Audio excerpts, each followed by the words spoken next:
Welcome back, learner. I want to start today by asking you a very direct, a very personal question. Right, let's just dive right in. Yeah, exactly. So, as you sit there right now listening to this, maybe you're driving or doing the dishes, or maybe you're just staring at the ceiling. Which honestly is totally fine. We all do that. We do. But I want you to ask yourself, what is the one thing you are currently striving for? Like, I want you to really pull it to the front of your mind. Everyone has something. Right.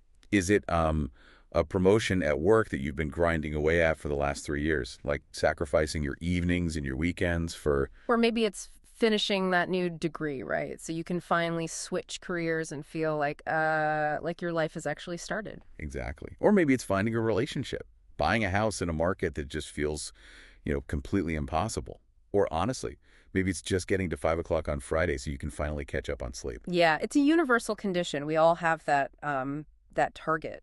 We all have that glowing beacon on the horizon. Yeah. And we are entirely convinced that this specific beacon holds the absolute key to our satisfaction. We tell ourselves the same story. Right. If I can just get to that milestone, everything will finally fall into place. The tension will drop. You'll finally be able to breathe. Yeah.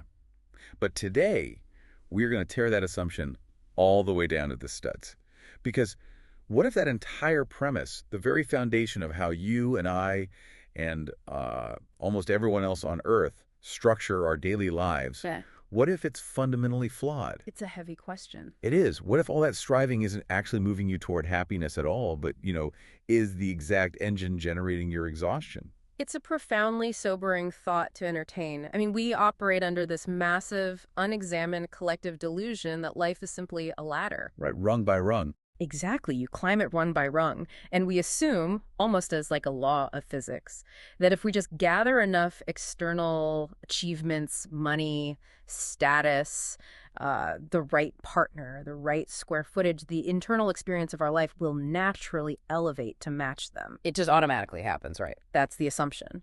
But the concepts we are exploring today completely dismantle that. And they do it with a precision that I think a lot of people will find almost jarring. Jarring is the perfect word. So we are doing a deep dive today into an incredibly thought-provoking perspective, originally laid out in a talk by Sadhguru. It's famously titled, "The Greatest Evil on the Planet." It's a bold title. Very bold. And our mission for this deep dive is super clear. We're going to completely deconstruct this societal treadmill of, success. We're going to look right under the hood at the raw mechanics of human existence. Which basically boils down to just two things, time and energy. And we're going to uncover exactly why ignorance of these mechanics, rather than like actual malice or hatred, is argued to be the ultimate evil. What is particularly striking about this exploration is that, well, we are not going to be dealing in fluffy, feel-good spiritual platitudes. Oh, definitely not. Right. When you hear a phrase like the meaning of life, you might expect a very ethereal, poetic discussion. This is not that. No, it's brutally practical, like intensely logical. It really is. It's an almost mechanical breakdown of human misery and human joy. It strips away all the romantic narratives, all the cinematic stories we tell ourselves about our own importance, and it just looks at the raw machinery. The nuts and bolts. Exactly. And if you want a machine to run well, you need to understand its parts. So to really grasp this, we have to start by clearing away the illusion. We have to look at what we mistakenly think life is before we can look at what it actually is. Okay, let's unpack this. Yeah. Because this is where we have to confront the illusion of the checklist. Universal checklist. Yeah, the framework through which almost every modern human being understands their trajectory. Yeah. Let's trace the typical path, because it's a relentless dismantling of how we spend our decades. Think about being a teenager. I'm about the pressure. It's immense. Right. You start off, and the overwhelming question is, what are you going to be? So you pick a target. You think, I want to become an engineer. And right there, the trap is set. Yep. The present moment becomes nothing more than a waiting room for the future. Right. But let's say, just for the sake of argument, right in this exact moment, I wave a magic wand and poof, you're an engineer.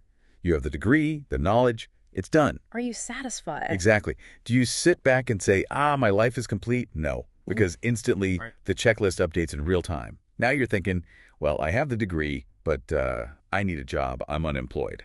It never stops. Never. So I wave the wand again. I bypass the interviews. I get you a job. Are you done? No. Now you need a promotion because you're at the bottom of the ladder. Right, you need status. So I get you the promotion. Now you need industry recognition, an award. Got you the award. Now you realize awards don't pay the mortgage. So you need wealth, a very specific, aggressive amount of money in the bank. Got it for you. It is a continuous, unbroken chain of postponed satisfaction. And if we look at this temporally, if we map out the actual years of your life consumed by this, it is quite devastating. It's terrifying when you do the math. It really is. You think you want to be an engineer. That single desire keeps you desperately busy, stressed, and anxious for 5 to 7 years of university. Oh, easily. Then you want the entry-level job. That is another 1 or 2 years of sending out resumes, facing rejection, dealing with interview anxiety. The ghosting? The ghosting, yes.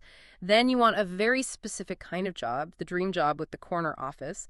That keeps you occupied for another 8 to 10 years of office politics and overtime. Just grinding away. And then comes the pursuit of serious wealth, which easily consumes another 20 to 25 years of your prime. And wait, we haven't even touched the personal life checklist? Not at all. Running on a parallel track, you want a specific kind of spouse. Finding them, dating, building that relationship that takes years. Years of trial and error. Exactly. Then the children come. And the moment the children arrive, something fascinating and honestly terrifying happens. Your checklist transfers to them. Oh, wow.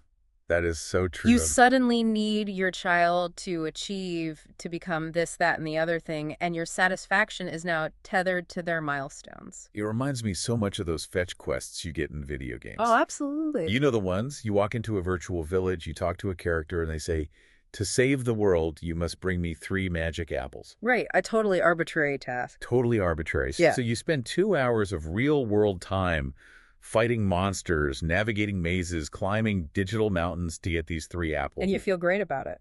You feel incredibly accomplished. You bring them back, fully expecting the game to shower you with victory music and roll the credits, and the character just takes the apples and says, great, now go fetch me 5 magic swords for the other side of the map. It is designed by the game developers to keep you playing. It is artificial friction to keep you engaged. Yes. It never, ever stops. Or, to use a real-world analogy, it's exactly like walking on one of those moving walkways at the airport. That's a very vivid image. You step onto it and you're walking. Maybe you're even power walking or sprinting because you're an overachiever, right? Of course. You feel this incredible sense of forward momentum. You're putting in so much effort. You're passing all the slow walkers. You're looking at the advertisements blurring by on the walls, and you feel like you're really getting somewhere fast. You feel important. You feel very important. But the blunt, chilling reality of all this busy work, this endless checklist, is that while you are on this moving walkway, you are simply preparing for your funeral. Preparing for your funeral. It is a striking, deeply uncomfortable phrase. It really hits you in the gut. Because that is the only actual guaranteed destination at the end of the walkway. The critique here is pointing out the tragic irony of human ambition. Right. We fill the space between birth and death with this escalating sequence of demands, entirely convinced that the fulfillment of the next demand will finally yield the joy we are seeking. But it doesn't. No, it doesn't. Let's look at the psychology of desire for a moment. There is a fascinating paradox here. Imagine if right now, right this second, you were handed absolutely everything you ever dreamed of. Okay, I'm imagining it. Every promotion, every dollar you ever wanted to earn, the perfect family, the perfect house, the perfect health. Everything is materialized right here in your living room. The question to ask yourself is, what would you do tomorrow morning? Honestly, I think I'd have a panic attack. I'd be completely lost. Precisely. You would be bewildered. Because what people are actually seeking isn't the object itself, it is the struggle. Wait, really? We want to struggle. That sounds, completely counterintuitive. Nobody wakes up and says, man, I hope I struggled today. Unconsciously, no. But observe human behavior. You want the struggle of trying to get a job for 3 long years. Why? That sounds awful. Because the prolonged struggle creates a massive deficit. It creates psychological friction so that when you finally secure the job, the sudden release of that tension produces a brief, fleeting moment of relief. Ah, I see. Like taking off tight shoes. Exactly like that. And you say, wow, I got the job. But we mistake that momentary cessation of pain for profound joy. We think relief is joy. Yes. If you remove the struggle, if I just grant the wish instantly, you have no context for how to simply exist in a state of fulfillment. You haven't built the capacity for joy. You've only built the capacity to relieve stress. Wow. We are addicted to the friction. We actually need the friction to feel like we are moving, to feel like our lives have a narrative arc. Without it, we don't know what to do. Right. If there's no dragon to slay, what is the knight supposed to do all day? And this isn't just a philosophical theory, by the way. Look at the physical evidence. Look at the physiological toll that this version of success takes on us.